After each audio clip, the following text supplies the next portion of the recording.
Hello, कसे आहात सगळे? मी मेघा उगले तुम्हा सर्वांचे माझ्या युट्यूब चॅनलवर मनापासून स्वागत करते.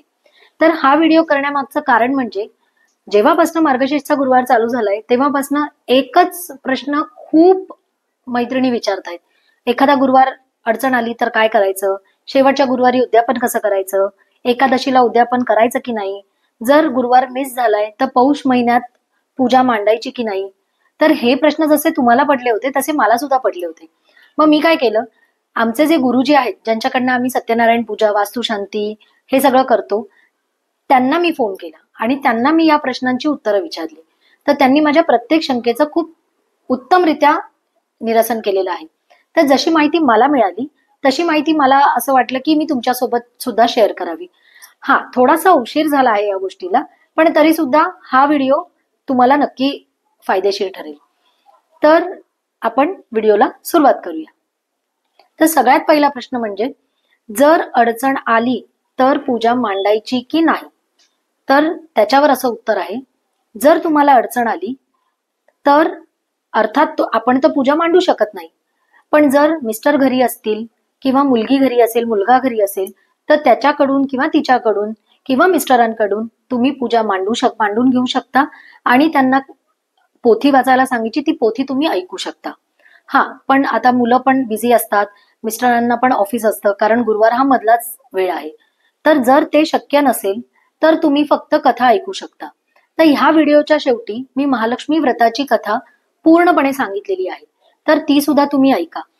कसं असतं, आपण म्हणतो की ज्यांनी पूजा मांडली आहे आपण त्यांच्या घरी जाऊन त्यांच्याकडून कथा ऐकूया, पण आता कसं झालंय ना, धकाधकीच्या या जीवनामध्ये प्रत्येक जणाची वेळ तेवढी मॅच नाही होत. आपण ऑफिसला जातो किंवा आपल्या मैत्रिणी ऑफिसला जातात, तर प्रत्येक वेळेस त्यांना त्रास देण्यापेक्षा ही कथा मी रेकॉर्ड करून या व्हिडिओच्या शेवटी मी दिलेली आहे, तर ती तुम्ही नक्की ऐका. ती तुम्हाला मदत होईल ह्या वर्षी, पुढच्या वर्षी आणि येणाऱ्या प्रत्येक मार्गशीर्ष गुरुवारसाठी. तर पहिला प्रश्नाचं उत्तर तर तुम्हाला मिळालंच असेल. दुसरा प्रश्न असा आहे की जर एखादा गुरुवार मिस झाला आणि पूजा आपल्याला मांडता नाही आली, तर मार्गशीर्ष नंतरचा महिना असतो पौष महिना. तर असं म्हणतात की पौष महिन्यामध्ये कुठलंही शुभकार्य करत नाही, पण जर एखादा गुरुवार मिस झाला तर तुम्ही पौष महिन्यातल्या पहिल्या गुरुवारी ही पूजा मांडू शकता. त्याला शास्त्रीय कारण त्याला असं आहे की हे जे गुरुवारचं व्रत आहे हे 4 वारांचं व्रत आहे, त्यामुळे ह्याला कुठलाही महिना, कुठलीही तिथी आड येत नाही. त्यामुळे तुम्ही जर एखादा गुरुवार तुमचा मिस झाला असेल तर तो गुरुवार तुम्ही पौष महिन्याच्या पहिल्या गुरुवारी नक्की मांडू शकता आणि व्यवस्थित उद्यापन करू शकता. तर ह्याही प्रश्नाचं मला वाटतं तुम्हाला समाधानकारक उत्तर मिळालं असेल. तर आता तिसरा आणि सगळ्यात महत्वाचा प्रश्न म्हणजे तो आपल्या सगळ्यांना पडला आहे की ह्या वर्षी चौथ्या गुरुवारी उद्यापन करायचे आहे आणि चौथ्या गुरुवारी एकादशी आली आहे. तर बरीच जण असं म्हणतात की एकादशीला सवाष्णी भोजन करायचं नसतं, हळदी कुंकू करायचं नसतं किंवा उद्यापन करायचं नसतं. तर असं काहीही नाहीये. एकादशी हे विष्णूचा वार आहे, हे विष्णूचा प्रतीक आहे. एकादशीला सवाष्ण भोजन केलेलं चालतं, एकादशीला हळदी कुंकू केलेलंही चालतं आणि उद्यापन केलेलंही चालतं. त्यामुळे चौथ्या गुरुवारी 4 वारांचं व्रत आहे, तर हे चौथ्या गुरुवारी तुम्ही सवाष्णींना बोलवून उद्यापन करू शकता. अजून एक प्रश्न मला बऱ्याच जणांनी विचारलेला की आपण जो महालक्ष्मीचा नारळ ठेवतो तर तो नारळ फोडायचा की त्या नारळाचं काय करायचं? सगळ्यात आधी महालक्ष्मी स्वरूप आपण जो घट बसवतोय तो नारळ फोडायचा नाही. तो नारळ विधिवत व्यवस्थित पाण्यामध्ये सोडायचा, म्हणजेच विसर्जन करायचा. त्या नारळाचं काही गोड करून खायचं नाही, फोडायचा नाही. त्यामुळे हा नारळ आपण महालक्ष्मी स्वरूप नारळ हा आपण 4 गुरुवार झाल्यानंतर उद्यापनानंतर आपण व्यवस्थितरित्या तो पाण्यामध्ये सोडून द्यायचा. तर ह्या प्रश्नांची 5 प्रश्नांची उत्तरं तुम्हाला मिळाली असतील आणि तुम्हाला आवडलं असेल, कारण हे मी माझ्या मनाचं सांगत नाही, जे मला गुरुजींनी सांगितलंय तेच मी तुम्हाला सांगते. कारण मलाही ही शंका होती की पौष महिना लागतो, पौष महिन्यात आपण कसं काय उद्यापन करायचं किंवा आपण कशी पूजा मांडायची, पण असं काही नाही. त्यांनी इतक्या सोप्या पद्धतीने सांगितलं की मार्गशीर्ष गुरुवारचं हे जे व्रत आहे हे 4 गुरुवार किंवा 5 गुरुवारांचं आहे. तर ज्या वर्षी जितके गुरुवार येतील तेवढे गुरुवार झाल्यानंतर त्याचं उद्यापन करणं गरजेचं आहे. त्यामुळे असं काही नाहीये की पौष महिन्यात तुम्ही उद्यापन करू शकत नाही. तर पौष महिन्यात जर एखादा गुरुवार तुमचा मिस झाला असेल तर तो गुरुवार पुढचा गुरुवार मांडायचा आणि त्यावेळेला उद्यापन करायचं. एकादशीला उद्यापन केलेलं चालतं, त्यामुळे कुठलीही शंका मनात बाळगू नका. छान सवाष्ण भोजन करा, छान उद्यापन करा. आणि ह्या व्हिडिओच्या शेवटी मी महालक्ष्मी व्रताची कथा तुमच्यासाठी मी रेकॉर्ड केलेली आहे खास, तर तुम्ही ती नक्की ऐका. कारण जर अडचण आली असेल तर कोणाकडे जाऊन ती कथा ऐकण्यापेक्षा आपण आपल्या घरात बसून आपण ती कथा ऐकू शकतो आणि आपल्या फॅमिली मेंबर्सला सुद्धा ऐकवू शकतो. कारण आपण बाहेर बाजूला गेलं तर फक्त आपण ऐकू, आपले फॅमिली मेंबर कसे ऐकणार. त्यामुळे ही कथा मी व्हिडिओच्या शेवटी दिलेली आहे, ती तुम्ही नक्की पहा. आणि व्हिडिओ आवडल्यास माझ्या व्हिडिओला लाईक करा, शेअर करा आणि सबस्क्राईब करा आणि बेल आयकॉन दाबायला विसरू नका. म्हणजे असेच चांगले चांगले व्हिडिओ सगळ्यात पहिले तुम्हाला नोटिफिकेशनद्वारे समजतील. आता भेटूया पुढच्या व्लॉगमध्ये. तोपर्यंत स्वतःची काळजी घ्या, आनंदी राहा, उत्साही राहा आणि सगळ्यात मुख्य म्हणजे निरोगी राहा. धन्यवाद. श्री महालक्ष्मी व्रताची कथा. गुरुवारची कहाणी. ऐकावी भक्तांनो श्री महालक्ष्मीच्या व्रताची कथा. गुरुवारची कहाणी. ही कहाणी वाचल्याने किंवा ऐकल्याने दुःख, दारिद्र्य, काळजी दूर होते. श्री महालक्ष्मीच्या कृपेने समृद्धी, संपत्ती, ऐश्वर, वैभव प्राप्त होते. मनीची इच्छा पूर्ण होते. श्री महालक्ष्मीची नावे, रूपे अनेक आहेत. सर्व भूतांच्या ठिकाणी ती छाया, शक्ती, तृष्णा, क्षांती, जाती, लज्जा, शांती, श्रद्धा, कांती, वृत्ती, स्मृती, दया, तुष्टी, माता, अधिष्ठात्री व लक्ष्मी अशा रूपाने राहते. तिला नमस्कार असो. कैलासावर पार्वती, क्षीरसमुद्रात सिंधुकन्या, स्वर्गात महालक्ष्मी, भूलोकी लक्ष्मी, ब्रह्मलोकी सावित्री, गोलोकी राधिका, वृंदावनी राजेश्वरी, चंदनवनी चंद्रा, चंपकवनी गिरिजा, पद्मवनी पद्मा, मालतीवनी मालती, कुंदवनी कुंददंती, केतकीवनी सुशीला, कदंबवनी कदंबमाला, राजप्रसादी राजलक्ष्मी, घरोघरी गृहलक्ष्मी अशा विविध नावांनी श्री महालक्ष्मी ओळखली जाते. अशा सर्वांच्या परिचयाच्या व सर्वानुभूती असलेल्या श्री महालक्ष्मीची ही कहाणी आहे. द्वापार युगात भारतभूतील सौराष्ट्र देशात भद्रश्रवा नावाचा राजा राज्य करी. तो पराक्रमी होता. 4 वेद, 6 शास्त्रे, 18 पुराणे यांचे सम्यक ज्ञान त्याला होते. त्याला सुरतचंद्रिका नावाची राणी होती. राणी देखणी, सुलक्षणी व पतिव्रता होती. त्या दोघांना 7 पुत्र व त्यांच्या पाठीवर एक कन्या झाली. कन्येचे नाव ठेवले होते श्यामवाला. एकदा महालक्ष्मीच्या मनात आले, आपण त्या राजाच्या राजप्रसादी राहावे. त्यामुळे राजा अधिक सुखी होईल व प्रजेला अधिक सुख देईल. गरीबाकडे राहिले तर तो सारी संपत्ती स्वतःच करता खर्च करेल. म्हणून महालक्ष्मीने वृद्ध ब्राह्मण स्त्रीचे रूप घेतले व ती काठी टेकत टेकत सुरतचंद्रिका राणीच्या महालासमोर उभी राहिली. म्हातारी असली तरी ती तेजस्वी दिसत होती. तिला पाहताच एक दासी पुढे आली. दासीने वृद्ध ब्राह्मणीची नीट विचारपूस केली. वृद्ध ब्राह्मणीचे रूप घेतलेली श्री महालक्ष्मी माता म्हणाली, बाळ, माझं नाव कमळा, माझ्या पतीचं नाव भुवनेश. आम्ही द्वारकेला राहतो. तुमची राणी पूर्वजन्मी एका वैश्याची पत्नी होती. तो वैश्य फार दरिद्री होता. रोज त्या दोघांची भांडणं होत व नवरा तिला खूप मारजोड करी.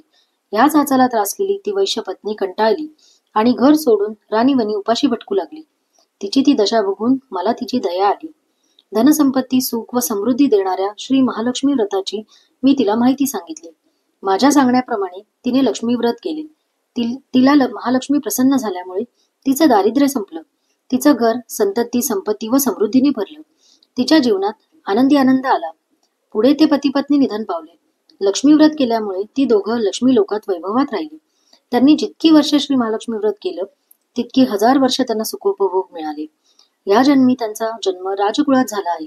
पण त्या राणीला लक्ष्मी व्रताचा विसर पडला आहे. त्याची आठवण करून देण्यासाठी मी मुद्दाम आले आहे. वृद्धेचे ते बोलणे ऐकून दासीच्या मनात जिज्ञासा उत्पन्न झाली. तिने वृद्धेला नमस्कार केला व म्हणाली, माताजी, मला त्या व्रताची माहिती व पूजाविधी सांगा. वृद्धेचे रूपातील महालक्ष्मीने दासीला लक्ष्मी व्रताची माहिती दिली व महिमा सांगितला. मग ती दासी त्या वृद्धेचे उपकार मानून व तिला नमस्कार करून राणीला निरोप सांगण्यासाठी अंतःपुरात गेली. राजवैभवात लोळणाऱ्या त्या राणीला आपल्या ऐश्वर्याचा फार गर्व झाला होता.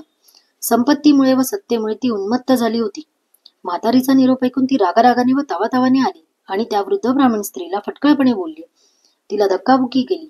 ती वृद्ध ब्राह्मण स्त्री म्हणजे प्रत्यक्ष लक्ष्मीच होती हे काही राणीला कळले नाही. राणीचा तो उद्धटपणा पाहून महालक्ष्मीने तेथे न जाता स्वस्थानी जायचे ठरवले. ती राजद्वारातून निघाली. वाटेत तिला श्यामबाला भेटली. श्यामबालेला सगळी हकीकत कळली. तिने त्या वृद्ध ब्राह्मणीची क्षमा मागितली. तेव्हा श्री महालक्ष्मीला तिची दया आली. तिने श्यामबालेला लक्ष्मी व्रताची माहिती सांगितली. तो दिवस होता मार्गशीर्ष महिन्यातला पहिला गुरुवार. राजकन्येने महालक्ष्मीचे व्रत सांगितल्याप्रमाणे भावभक्तीने केले.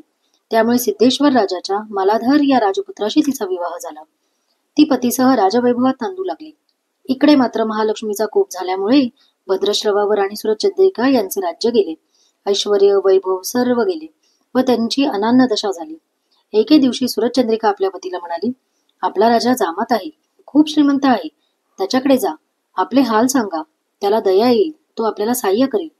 त्याप्रमाणे भद्रश्रवा जावयाच्या राज्यात आला.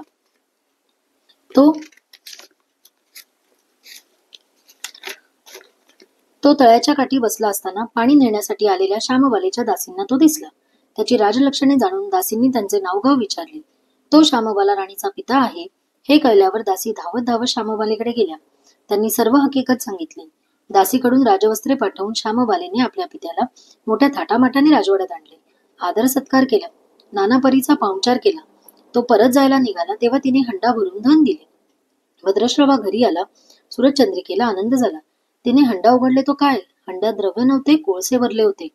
महालक्ष्मीच्या अवकृपेनेच हा चमत्कार घडून आला होता. काही दिवसांनी सुरचंद्रिका आपल्या लेकीच्या घरी गेली. तो दिवस होता मार्गशीर्षातला शेवटचा गुरुवार. श्यामबालेने महालक्ष्मी व्रत केलं. आईकडूनही करवले. सुरचंद्रिका परत आपल्या नगरात आली. तिने महालक्ष्मी व्रत केले म्हणून पूर्वीचे राजा ऐश्वर्य तिला प्राप्त झाले. पुढे काही दिवसांनी श्यामबाला माहेरी आली. परंतु बापाला कोळसे दिले व आपल्याला काहीच दिले नाही हा राग सुरचंद्रिकेच्या राणीच्या पोटात खदखदत होता. म्हणून श्यामबालेला कोणी विचारले नाही. तिचा अपमान झाला. परंतु आईवर न रागवता ती तिथून निघाली. निघताना तिने तिथले थोडे मीठ बरोबर घेतले. आपल्या राज्यात राजगृही आल्यावर पतीने तिला विचारले, माहेरून काय आणले? ती म्हणाली, राज्याचे सार आणले. पती म्हणाला, म्हणजे काय? पत्नी म्हणाली, थोडा धीर धरा म्हणजे कळेल. त्या दिवशी तिने सर्व जेवण अळणी करायला सांगितले. नवऱ्याला तिने सर्व जेवण वाढले. त्याला सर्व जेवण अळणी लागले. मग तिने ताटात थोडे मीठ वाढले. पदार्थात ते घालतात जेवण रुचकर लागले. हेच ते राज्याचे सार. श्यामबालेच्या पतीला तिचे म्हणणे पटले. मग त्या दोघांनी हास्य विनोद करून जेवण पुरे केले. अशा रीतीने जे कोणी महालक्ष्मी व्रत श्रद्धेने करतील त्या भक्तांवर महालक्ष्मीची कृपा होईल. सुख समृद्धी शांती यांचा लाभ होईल. सकळ मनोरथ पूर्ण होतील. मात्र श्रीमंती आल्यावर होतू नये. श्री महालक्ष्मीचे व्रत करायला चुकू नये. दर गुरुवारी पोथी वाचायला विसरू नये. महालक्ष्मीचा महिमा पुरवितो भक्तांची कामना. अशी ही श्री महालक्ष्मी व्रताची कथा, गुरुवारची कहाणी सुफळ संपूर्ण. ओम श्री महालक्ष्मी देवे नमः. ओम ह्रीं श्री महालक्ष्मीभ्यो नमः. ओम शांती शांती शांती. श्री महालक्ष्मी देवतार्पणमस्तु. नमस्तेस्तु महामाये श्रीपीठे सुरपूजिते शंखचक्र गदा हस्ते महालक्ष्मी नमोस्तुते. नमस्ते गरुडारूढे कुलासूर भयंकरी कुमारी वैष्णवी ब्राह्मी महालक्ष्मी नमोस्तुते. सर्वज्ञे सर्ववरदे सर्वदुष्ट भयंकरी सर्व दुःख हरे देवी महालक्ष्मी नमोस्तुते. सिद्धी बुद्धी प्रदे देवी भुक्ती मुक्ती प्रदायिनी मंत्रमूर्ते सदा देवी महालक्ष्मी नमोस्तुते. आद्यंतरहिते देवी आद्यशक्ती महेश्वरी योगजे योग संभूते महालक्ष्मी नमोस्तुते.